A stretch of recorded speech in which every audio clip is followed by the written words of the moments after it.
Good afternoon, students, and a warm welcome to everybody to this exciting module of Education Studies 1, EDSA700. By the look on your faces, I can see you all excited and all geared up and ready to go. And a special warm welcome to all our students at the various learning centers as well. A very good afternoon to you, and thank you for joining us. I would like to basically start with an overview of this module. As you know, it is a compulsory module, right, that makes up the PGCE program, and it's of a year's duration. Okay, so unlike the other modules which are a semester long, this particular module you will carry through for the entire year, right? And as presented at the orientation, you will be writing an exam in this module at the end of the year towards November. Okay, so obviously when your timetable, etc., is finalized, you will get details of exactly when you will be writing that paper. Just to put you in perspective, Education Studies 700 is composed of basically 4 units. And in that 4 units, we have specialist areas or specialist subjects. So you would find that the first 2 units that constitute the module are very curriculum driven. They start off with the perspective of looking at an overview of the South African educational landscape historically in terms of where it was, and looking at the legacy inherited as a result of education in the apartheid era and the transition thereafter post-democracy. So we start off by looking at a backdrop in terms of historically where education in South Africa once was and where it exists today and how the transition occurred. We also look at curriculum in terms of the curriculum framework that defines the policy and exactly what it is you will be implementing in the school context, right? So if you look at, as we refer to it, CAPS, the acronym, which is basically your curriculum assessment policy statements, and we have each of those for your various subjects in your teaching subjects. We will look at in this module an overview of how to interact with those policy documents so that you are able to grasp them and apply them to your relevant specialization, because that in essence becomes kind of a guiding force when you are preparing your lessons in the school context. So if, for the want of a better phrase, this module ties or is the common thread that runs through all your other specializations in this qualification. So it brings together, in essence, it kind of unifies the context and the backdrop against which your specialization would fit in. So you kind of see the bigger picture. Now, just to ensure that you basically get the kind of expert knowledge base, so to speak, in the various topics that underpin this module, as I've said, it's divided into 4 units. The first 2 units, which basically covers most of this semester, will be covered by myself. And I would have introduced myself, I did so at the orientation program, but just for the benefit of those who weren't there or who didn't get a chance to watch my welcome video on ECI, I am Dr. Esmeraj. Aside from lecturing the first 2 units in this module, I'm also the program coordinator for the PGCE. Okay. In terms of units 3 and 4, your module coordinator for this module is Mrs. Veronica Wright. She will be taking you through unit 3. And then we have Mrs. Berendine van Aswagen, who will be taking you through unit 4. So those 2 lecturers will come onto this module more so in semester 2. Okay, so in terms of semester 1, which covers pretty much half the module, I will be overseeing those 2 units, right? So when we look at historical perspectives, we have to understand the history, where we came from, right, where we are today, and understanding that transition that transpired in that interim process. That is really, really critical to actually understanding where we are going in the realm of education.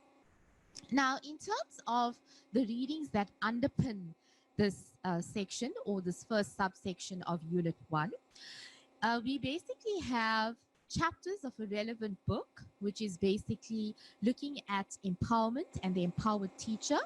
And the author of that book is Carl Arendt. And we have selected pages from that book, which we have basically selected and put into a course reader.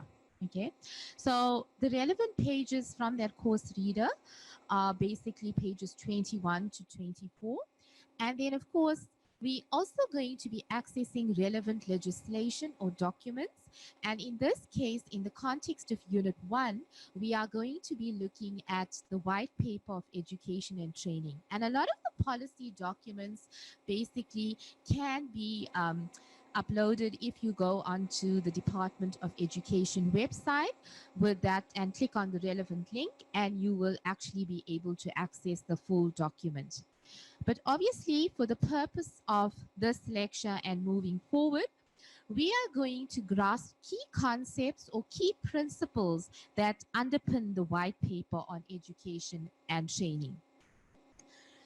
As I said, I would actually like to reflect on where we once were as a country in terms of our education system, perhaps engage in a bit of a critique of some of the drawbacks or some of the advantages associated with that system, and then move on to more of a critical engagement in terms of a comparative analysis in terms of the transition and where we are heading. So you'll find that in education, we often speak about curriculum reform. And the reform need not necessarily be radical in the sense that there's an overhaul or a total transition in the curriculum. But it's always a case of reviewing the existing curriculum and looking at it insofar as to what are some of the merits that it has to offer in terms of its educational goals and long-term aims, and what kind of benefits does it have for the learner in the classroom. And often in this process of curriculum development, we are always involved in revising, retweaking, redesigning the existing curriculum so as to improve what it has to offer for our learners. So it is very critical to embrace an attitude of renewal, a climate of change when we are in transition, and to always look for better ways and new ways of doing things in the name of progress and transition. And of course, when we are accepting or adopting a new curriculum, there's always challenges that are associated with it. And you know that challenges and changes are not necessarily something that is always met with a positive light by individuals. We often tend to fear the unknown, and as a result, build this kind of resistance, which kind of sets us back in terms of moving forward. So you'll find that amongst teachers or a pool of teachers, you'll have those who are ready to embrace change, and you will have those who are a bit reluctant. And of course, you will have those who would like to move ahead, but perhaps need that level of support. So that is why you will find that very often in-service training workshops will be hosted, often initiatives by the Department of Basic Education, where they will call out teachers for training workshops, especially when a new curriculum is being introduced or where there is some change that is being introduced, no matter how minor or no matter how radical it is. So if we look at the previous education system and where we once was an education system, I'm sure you would agree. Many of you have come through that system as well. It was very, very driven by bureaucracy, a lot of red tape, legislation, syllabus or syllabi that needed to be followed. Things needed to be done in a very, very structured way. And you will find that that's what framed the way teachers taught in the classroom. It was very rigid in many ways. It was very dogmatic in some ways. And you will find that it was perhaps more teacher driven. And a lot of this embedded from what I said at the outset, that people tend to kind of, when they have their own insecurities, when they have, the fact that perhaps they're not really very confident in their subject matter, then they tend to actually put up these structures in place as a form of perhaps control. So you'll find that as a result of them previously being shortage in curriculum specialists, and you will attest to this if you look at up to date, even the current situation, there are a lot of teachers who perhaps are teaching subjects even at high school level who are not necessarily trained to teach those subjects. So, for example, you may not necessarily have mathematics or science specialist teachers, and sometimes that actually results in a poor pass rate in those respective subjects or disciplines, right? So you will find that previously bureaucracy ruled, so it was very much a top-down approach because you had certain disciplines that were lacking in teacher specialist areas. You also tended to have a sense of teachers not having a voice in terms of contributing to curriculum development. In other words, they did not have much control or involvement in terms of what went into the curriculum itself. So you will find that when the opportunity to become involved is actually afforded to teachers, they often tend to be skeptical, they tend to be reluctant, and sometimes they tend to obviously kind of daunt the impending change. So that in itself can pose a whole host of problems.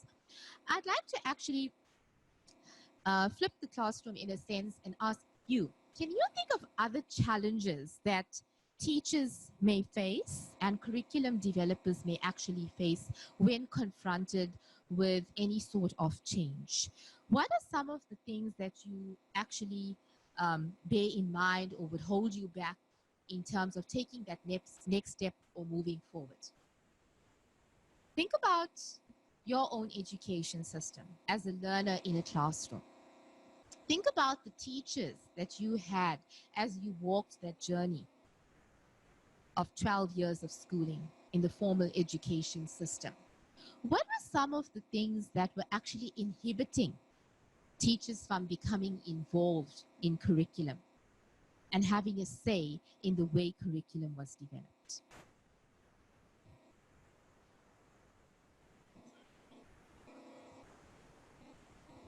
In terms of the youth and their approach to technology, that educators sometimes aren't in tune with modern technology as much as the learners are, and we struggle to get back to the learners level and to engage them on a level that they understand, which is a technological level. Not older teachers don't. They don't get the WhatsApps and all the rest of it. Perfect. So that's one kind of scenario where we're looking at modern day 21st century kind of learning, and perhaps some teachers are not equipped to teach using those kind of devices or to use to incorporate that kind of learning in their classrooms. So there is a bit of reluctance or skepticism in terms of embracing that change of chain of thought. Anybody else? Anybody from the learning centers? Anybody?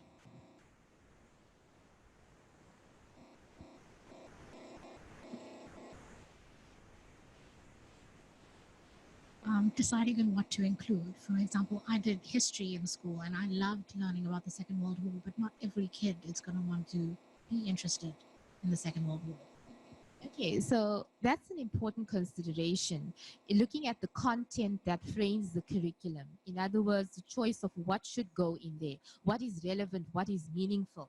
Exactly what you said, your own personal interests, your own predispositions in terms of your preferences would actually influence what would go into that curriculum. So I think that free play of allowing teachers some flexibility or autonomy in becoming involved in the curriculum is critical, especially if you have a keen sense of where your learners are actually coming from. That helps a lot. Okay, so if we look at some of the concerns you raised, coupled with some of the concerns that we discussed in the previous slide, you will find that this sets the scene for actually looking at the way we teach and the way curriculum is delivered. So it became critical to actually challenge those old traditional bureaucratic systems. Okay, so some of those mundane classroom techniques that were used, and obviously in keeping with the political landscape. If you look at where we were politically prior to 1994, and you will find that looking at the apartheid education system in terms of it being based on separate levels, race-wise, it actually had a scenario where we had some forms of inferior education versus so-called superior forms of education. So you will find that there was a large discrepancy in the kind of or the quality of education that was meted out to learners in our country. And obviously, very often, as is characteristic anywhere in the world, when we are having a scenario where there is a radical shift in the political landscape, it is very, very often coupled with the accompanying change in the educational landscape. And so too is the case in the South African situation. So if you look at post 1994 in our democratic era, there was actually a need now to revisit those separate bureaucratic systems that were perpetuated in the past. And we now needed to look at ways going forward to suit a developing economy, to suit a developing country like South Africa. Now, if we look at our context in terms of where we are at today, in terms of a rainbow nation, in terms of a developing country, in terms of where we once were historically, without getting too much into that, to where we are today. If you were to think about the vast kaleidoscope of learners that characterize the average South African classroom, and in many cases, many of the classrooms that some of you are teaching in, those of you who are in a teaching context, what are some of the needs that you believe the curriculum can fulfill in terms of what we as South Africans, as a developing country, need? So if you think as one of the vast aims of education to be to equip our young learners for active and meaningful participation, right? And for taking citizenship in their respective countries, right? And that being an overarching aim or goal of the education system. If we look specifically at the needs of our country, some of the issues, the challenges that plague South Africa, and if we look at this alongside the curriculum and a need for revisiting and reviewing and changing the curriculum, what are some of the needs that we would need to incorporate or include in that curriculum? So in other words, I'm giving you some sort of free play. If you are now put together on a panel and asked to actually advise in terms of prospective changes as to what you would want to see in the curriculum that speaks to the needs of the average South African learner in the classroom and to the needs of the country as a whole, what are some of the things that you would consider to be critical in developing that curriculum? I'll give you a few minutes to think through that one, to ponder on it, and then we can report back. Or is there somebody who would like to get the discussion going? Yes.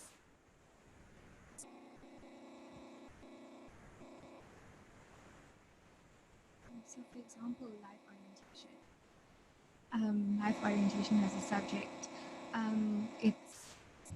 it's being taught more as a subject rather than as something that children take at school that gives them life skills for life after school. So more life skills need to be incorporated into the curriculum in order to basically develop children into coping with stress after school, things like that, how to navigate through life. Okay, just to reiterate, for those of you who haven't really heard, she basically raised an interesting point in terms of looking at the life orientation curriculum, for example, all right, and speaking to the needs of fulfilling the existing curricular requirements as opposed to teaching skills that the learners can then use and extend and apply in their everyday real life scenarios or circumstances. And she thinks that is very, very critical, rightfully so. So just not imparting them with the knowledge or the skills just to fulfill basic curricular requirements, but also to equip them with life skills that they could then take and apply in their day-to-day living and circumstances beyond the classroom. Am I correct? Yes. Would you like to add to that? Yes. Don't you think that using the curriculum has a structured way of thinking? And from teaching before many years ago, I just think from disadvantaged backgrounds, children should be encouraged to think out of the box instead of thinking, this is HSS, you're doing this. Fine, you take that. But also I want to know, what can you do to improve your life when you go out there and, you know? I think you've raised two important points in that discussion. I think the one thing that you spoke about, very important, is you question the relevance of what goes into that curriculum. Is it just there to say, okay, tick this box, I've satisfied what this kind of curriculum requires or what the subject requirements are? Or is it more than that? Where the second issue you raised is applicability. Relevance and applicability to your life beyond that subject or beyond that classroom context. So not just structuring the way or what in terms of content that goes into the curriculum, but also looking at the way in which we teach it or approach it. Okay?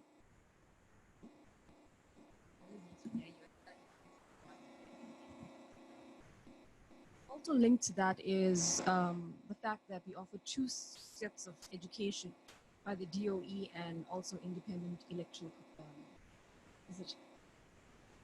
Yes, IEB, and also the NSC. So now NSC is more structured. You do this, you cannot think out of the box. With IEB, you give the child an exam paper, they can think out of the box and they give you an answer that is, you know, phenomenal. So these are the two different. Fantastic. So if you look at, and it draws to what we said at the introduction, it challenges basically the stereotypical hierarchical bureaucratic system that once basically plagued South Africa, and looking to new ways of doing things, looking to new approaches and embracing the newness of things, looking at skills like thinking on your feet, right? Being able to apply yourself, thinking out of the box, moving out of the traditional norms. So one can question, if a curriculum is able to do that, then obviously it is successfully fulfilling its obligations in terms of what it postulates or puts out there in terms of the aims that it wants to fulfill. Okay? Or is it doing the opposite? Is it actually silencing our learners, sending them into a state of accepting the mundane, the old, the boring, the traditional forms? So when we are moving ahead, we need to consider those needs. But coupled against all that the two ladies have mentioned, we cannot lose sight of the fact that there are certain contextual realities that may inhibit us from fully realizing those educational aims, right? So there are challenges along the way. If we look at, you've got some learners who are going to school who are actually hungry. They haven't perhaps had breakfast. Their concentration levels are somewhat impaired, okay? So just basically, getting that meal or basically living day to day is the immediate need or the constant concern, leave alone thinking out of the box. That seems something so odd or abstract. So I think the challenge here is, yes, we want to instill in our learners those kinds of skills, and we want to instill them from an early age as possible and extend it beyond. But we cannot lose sight of the factors that actually inhibit us from realizing those educational aims fully. We always have to have that at the back of our mind in terms of how can we improvise, or how can we work around those contextual realities. The ideal is, yes, what we are saying, we want to encourage critical thinkers. We want to encourage learners who think outside the box. But we also have an assortment or an array of learners that typically characterize our average South African classroom. And they come from a vast, different set of circumstances, perhaps from those that we do. So we have to factor that in terms of how we plan our lessons and how we actually teach and so forth. So we spoke on, and I think we've touched on um, many kind of key characteristics that framed education in our country prior to 1994. We spoke about the bureaucracy, we spoke about the top-down approach, and we spoke about the fact that obviously there was the need to redress or to relook some of those issues, or where was the South African education system failing or going wrong. And coupled with that need and a panel of experts and advisory boards that were put together to advise in terms of the way forward, you will find that there were various policies, legislations, recommendations that were put forward. And hence, you had the introduction of Curriculum 2005, or C 2005 as it was abbreviated. Okay, so you will find that there were a whole host of criticisms leveled against that approach. It was based predominantly on looking at an outcomes-based approach to education versus a content-based approach to education. And obviously, because you will find that there were a whole host of issues pertaining to the implementation of that curriculum in South Africa, you will find that criticisms were leveled on it for various reasons. Okay, and everything subsequent to Curriculum 2005 was not a radical transformation of some sort. It was more so a revision or a review of that curriculum and making modifications or changes to that curriculum to get us to the point to where we are today. We are still very much an outcomes-based education approach, okay? Because a lot of people were under the misconception that outcomes-based education was scrapped in our country. No.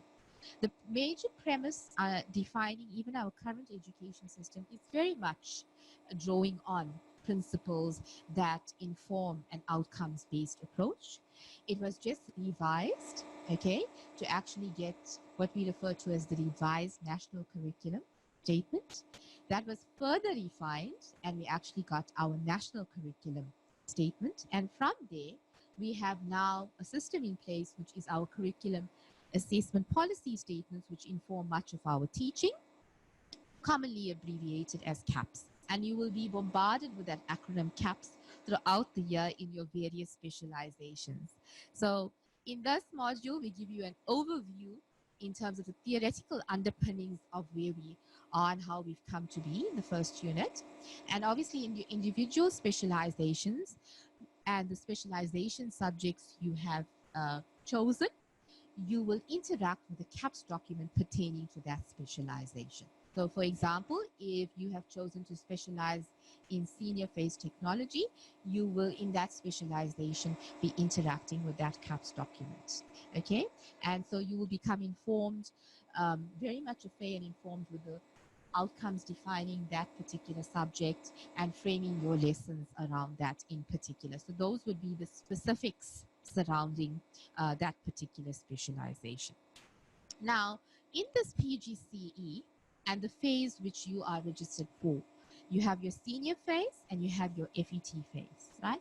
The senior phase comprising of your grades 7, 8, and 9, okay? And in the traditional days, that was basically called your junior high school, okay? And then, of course, your grade 10, 11, and 12, your FET phase, okay, in high school. But you will find that grade 7 sits very neatly in the senior phase, okay? But you know for a fact that there are many schools that host grade 7 learners which are primary in nature, okay? So you will find that that's why you have some primary school teachers who actually have some qualification at junior high as well, okay? So the grade 7 sits in the senior phase, but in terms of some times in certain schools, it is actually located within a primary school. So the grade 7, 8, and 9 is basically part of your junior phase, okay, your junior high school.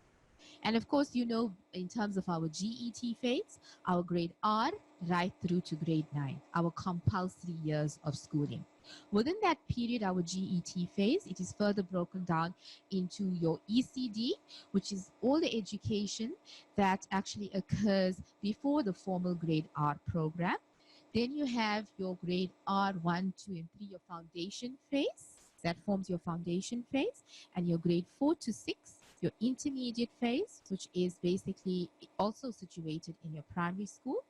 And then, of course, your grade 7, 8, and 9, your senior phase, your grade 10 to 12, your FET phase. Hence, this PGCE is specialized in the senior phase and the FET phase. So basically, everything from grade 7 right up unto grade 12, depending on the specialization that you have chosen. You will become a specialist in that particular areas or set of areas because you have two. Okay, so we spoke about the bureaucracy, we spoke about the central level of governance in terms of everything was manned at a central level, and you will find that all policies, legislation, framework, etc. that went out was basically very much a top-down, rigid approach. And so obviously there was a dire need to look at systems, to look at processes, and to make them much more of a flattened kind of a structure, where input and the voice of people who are critical in the system, that is teachers, because they are implementing the curriculum, where their voices needed to be heard, where their voices actually needed to be encouraged. So that then became the thinking that framed what we now have as our NCS, and emanating from that, our CAPS and all the CAPS and relevant legislation. Okay.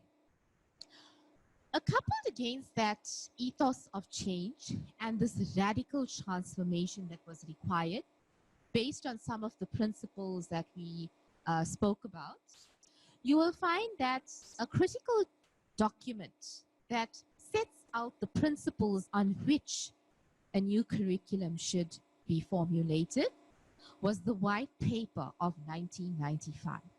What this White Paper did was it critically spoke about certain principles that were lacking in the previous education dispensation.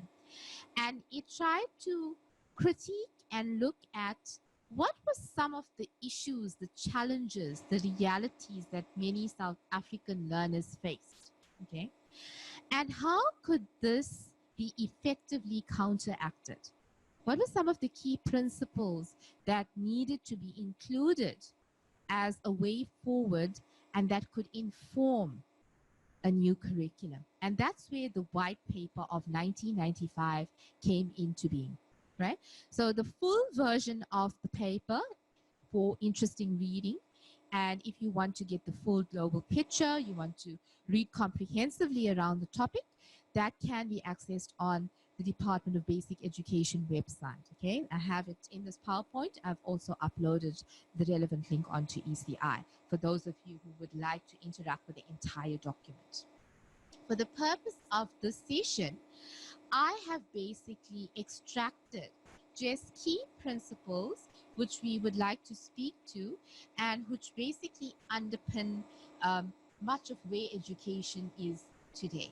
Okay, so we spoke about bureaucracy, we spoke about the fact that there was a very fragmented nature in the way the curriculum existed. In other words, as the two ladies here rightfully pointed out, each individual subject only attended to the aims of that particular subject. It was very much dealt in isolation, right? So there wasn't any sense of a common thread running through. There wasn't any sense of integration across the various subjects and disciplines. So what the White Paper then called for was more of an integrated approach to education, where we look at things from a holistic perspective, right? And the individual components of the bigger picture are just as important as the bigger picture.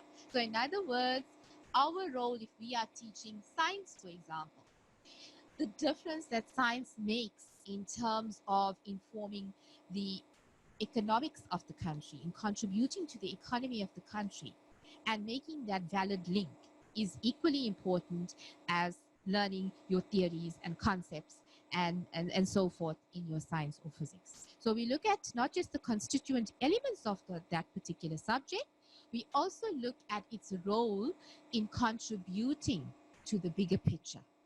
So you will find that it is very, very important that an integrated approach to education and training be adopted. And that's what the white paper basically promotes. Also in terms of contributing towards human development. So not just looking at the individual in terms of academics or the individual in terms of developing physically, but also looking them in terms of developing holistically. So looking at the individual in terms of their psychological well-being, okay, in terms of their emotions, right, in terms of their development aesthetically, their sense of appreciation, their sense of valuing critical elements of life, and so forth. So that's what we're talking about when we speak to the notion of valuing a sense of humanity and contributing to the development of our human resources, our people, basically. To bridge the division between academic and applied. Now, previously you will find that there was a clear-cut distinction between those individuals who are purely academically inclined, very theory-driven, and those who were more vocationally inclined and practically inclined subjects such as your traditional technical drawing and your home economics or house crafts, etc., weren't given equal recognition and status as your so-called mathematics, as your so-called science, as your so-called traditional geography, as your so-called traditional history in the past order of things. Okay, so the white paper set about to look at that and to critique that and take that apart, because we all are unique individuals. We all have our own special talents that we bring to the table.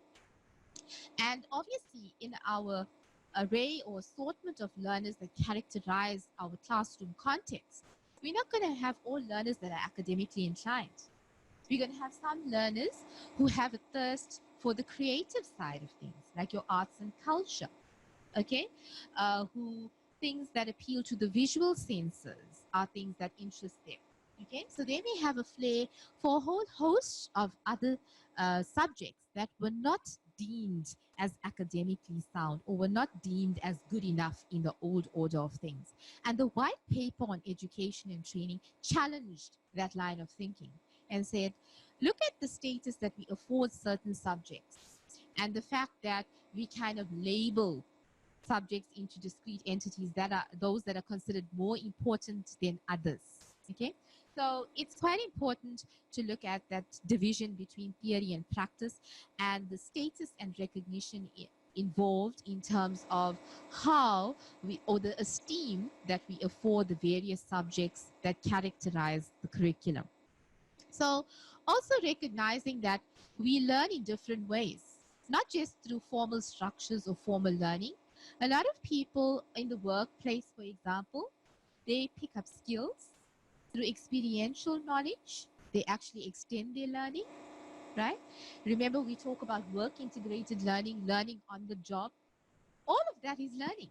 It may not be a formalized qualification or structure, but it should actually be afforded the level of respect and recognition that it deserves.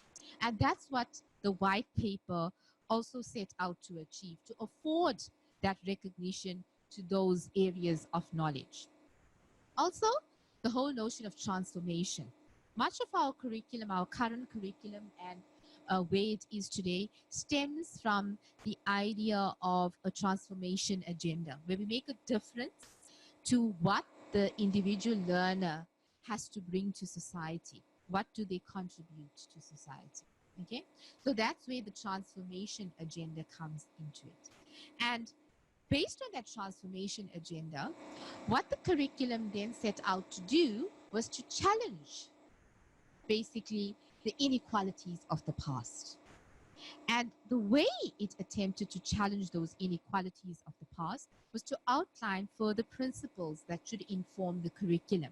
So it's looking at the basic rights of an individual. Education is a basic right that no child should be denied. Okay, so that is a key or a critical principle that underlines the white paper on education and training. So no child should be deprived of that right. Okay. We spoke about the inequalities needing to be addressed on all levels based on race, gender, ethnicity. Okay, so inequality and injustices of the past needed to be addressed in the curriculum.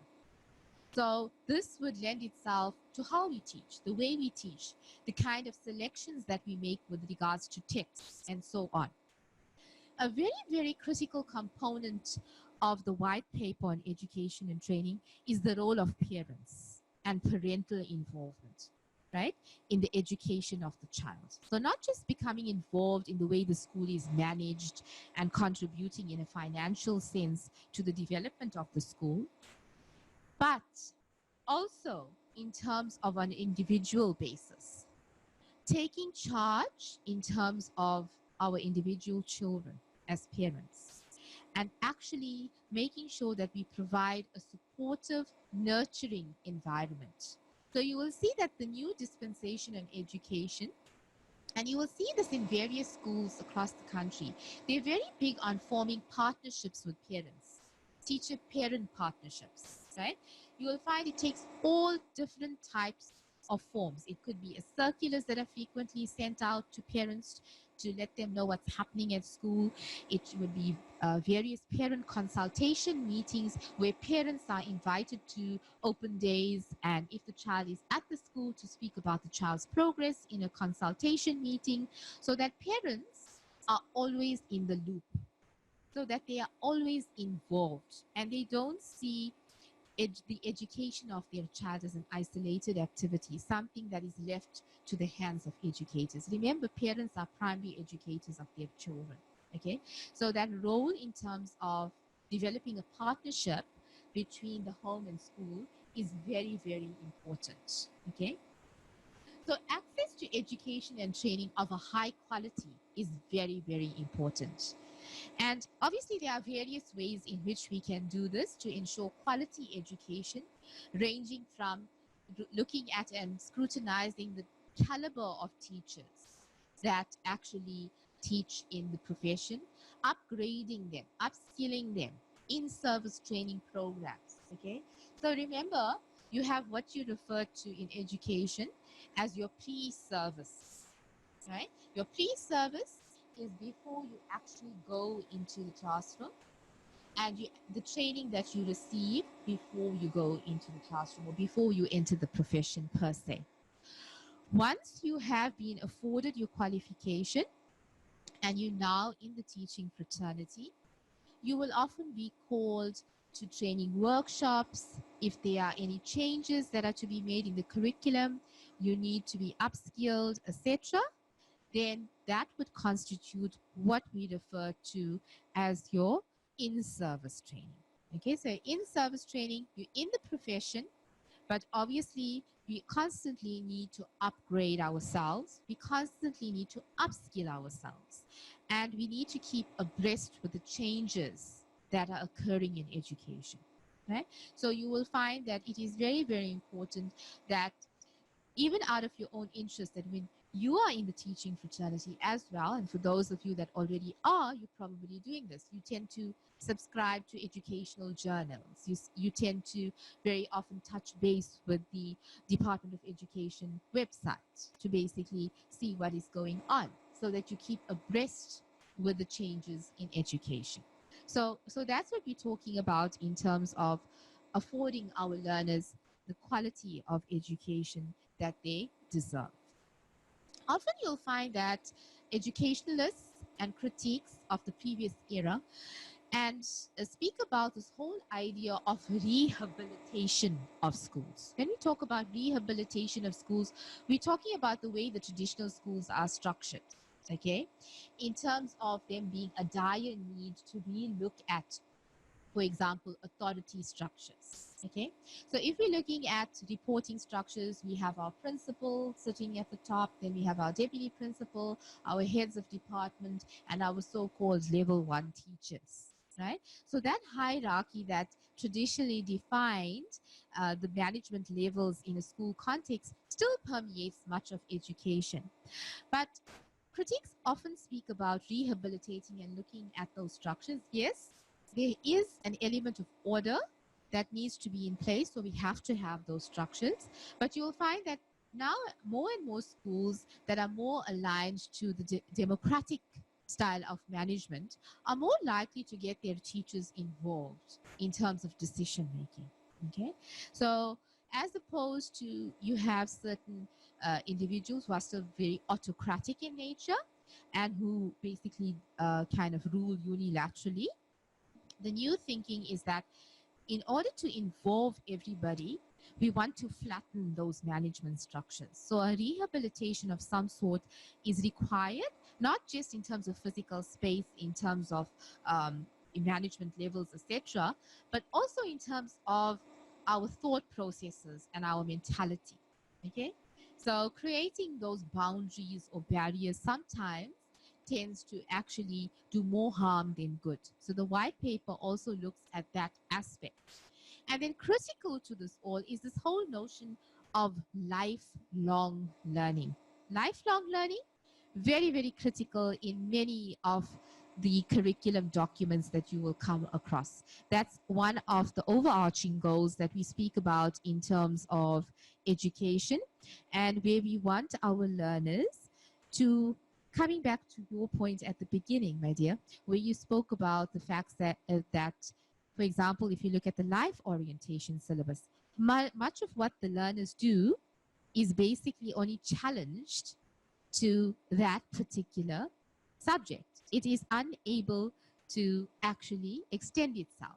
So we, in a nutshell, need to ensure that the applicability of what we teach and the relevance of what we teach extends itself beyond the classroom setup and encourages our learners to be lifelong learners where they have a thirst for knowledge. Okay, so that's very important, and we as teachers need to also embrace that attitude that we are constantly learning. There's a need for constant knowledge renewal. Okay, so that's quite important.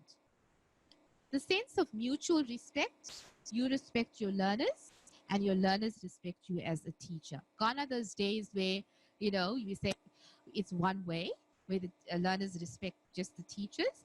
It's also needs to be reciprocal, right? So we respect our individual learners in terms of their differences, in terms of what they bring to the educational platform. We may have learners who have different abilities, different aptitudes.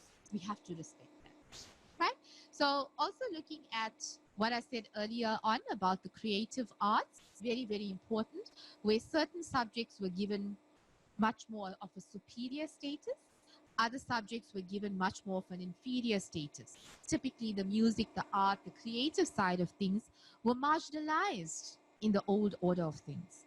The white paper set the scene to bring those subjects alive and to give them the knowledge and recognition that they so richly deserve. The whole notion of critical thinking, empowering our learners to question things, to look at the inequalities of the past, to even include that in some of our texts, some of the case studies that we use in our teaching, and to get them to basically look at those in a critical light, okay? So not just to blindly accept, but to question and to have the ability to make choices. Very, very important. Choices that are basically going to empower them so that they make a meaningful contribution in terms of the economy. And they obviously will do that through the respective careers that they choose in the form of career development. We spoke about math, science, and technology. We know our country is in dire need of individuals who are qualified in this area, or these respective disciplines rather. So there is, and there still continues to be a vast shortage of these individuals, which is why many individuals are now choosing those career paths and hoping that obviously in terms of making a difference that they can have a role to play. Environmental education is also acknowledged in the white paper as something that perhaps was kind of neglected in the past, okay? We limited our aspect or our understanding of environmental education just to merely include picking up the litter or throwing your litter in the respective litter or waste paper basket. We did not extend it to what contribution or difference can we make in terms of the quality of the environment that we leave behind, and for our future generations to actually live on. So that's quite important, right? So education and training has to be productive, sufficient, as sustainable and efficient. In other words, it's something that is realistic, doable, and that we can integrate into our day-to-day living, leaving behind a legacy for our next generation. Okay, just some things to conclude, or some concluding statements, which I would like to leave you with. If we look at some of those principles and we look at the current education system, some of you are teachers in a classroom, some of you not. But if you think back, or you probably even have kids at school, etc., to what extent do you think some of the principles that we just spoke about are actually being implemented in the school context? If we take some of those key principles, we look at, for example, integrating education and training. We look at the principle of looking at rehabilitation of schools. To what extent do you believe those principles are currently being applied in the South African context? Fully, partially, not at all? Yes, and of course, yes, substantiate that. It very much depends on the school, because my mom teaches at a school and they have a lot of that stuff where the parents are very involved and they have a garden and all that kind of stuff. They teach the kids to pick up, well, not just to pick up litter, but to organize beach trips and all of that, to do all of those kinds of things. So, okay, there's one interesting point that is raised here, and that is it depends on the nature of the school. Okay, in terms of management structures, what is permissible, what initiatives are forthcoming. There's a whole host of factors that will define the extent to which that is actually attainable. My only comment is that as much as things that the STEM subjects are pushed at school, in maths and science, there's a big push in it. Sometimes the government, to increase their good results on when they set forth their matric results, are O-driving marks or dropping a basic level of passing, which inflates how well people are doing as opposed to what the actual results are in schools. Which kind of, no matter how good a teacher is, if you have weak students that are just being passed through, you're not actually going to meaningfully contribute at the end of the day to an economy. And people who are contributing are going to go overseas with their skills because there's no way for them to do good work in this country, which I've seen happen in schools that we teach at. You made some valid points there in terms of, yes, manipulating the system, manipulating the results, reflecting and seeing what we want to see. So not necessarily giving us an accurate picture of what's happening by which to make informed decisions. So yes, that is quite a challenge indeed, definitely. Thanks for raising that point. Is there anybody else who would like to contribute?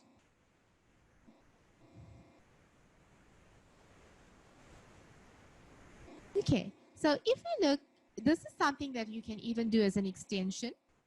And I've actually put it up on ECI as an extension for this week's face-to-face event. Just to reflect on these principles.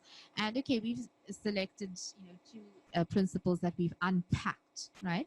The Moodle activity for this week, which I have basically already uploaded onto ECI for those of you who had a look, is to basically select any three of those principles that we have discussed or really touched on, and to unpack the extent to which, from your experience and reading, the extent to which those principles are actually being implemented in South African schools. Okay, so just select three and just give us your own undertaking in terms of your experience as to whether those principles are being implemented and to what extent.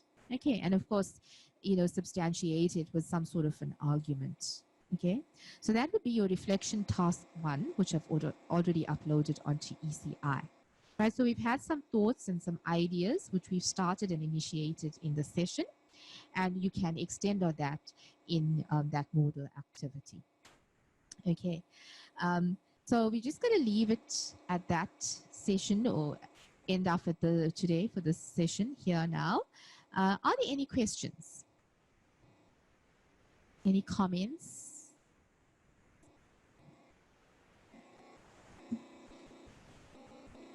So there's a lot of us waiting to still register so we can get on. What is our timeline on this task? Okay, we have obviously factored that in. And so obviously it was meant to be the activity to be completed by the end of the week. And we are aware that some students are still getting access, etc. So we will look at extending that. So it's meant to be done on a weekly basis, just to see that you are engaging in the module, and, you know, just to see in terms of how you're coping, etc., and to give us some sort of feedback. But given the fact that we are fully aware of those little glitches and those hiccups and teething problems, which are being addressed and being ironed out, we will make the necessary extensions.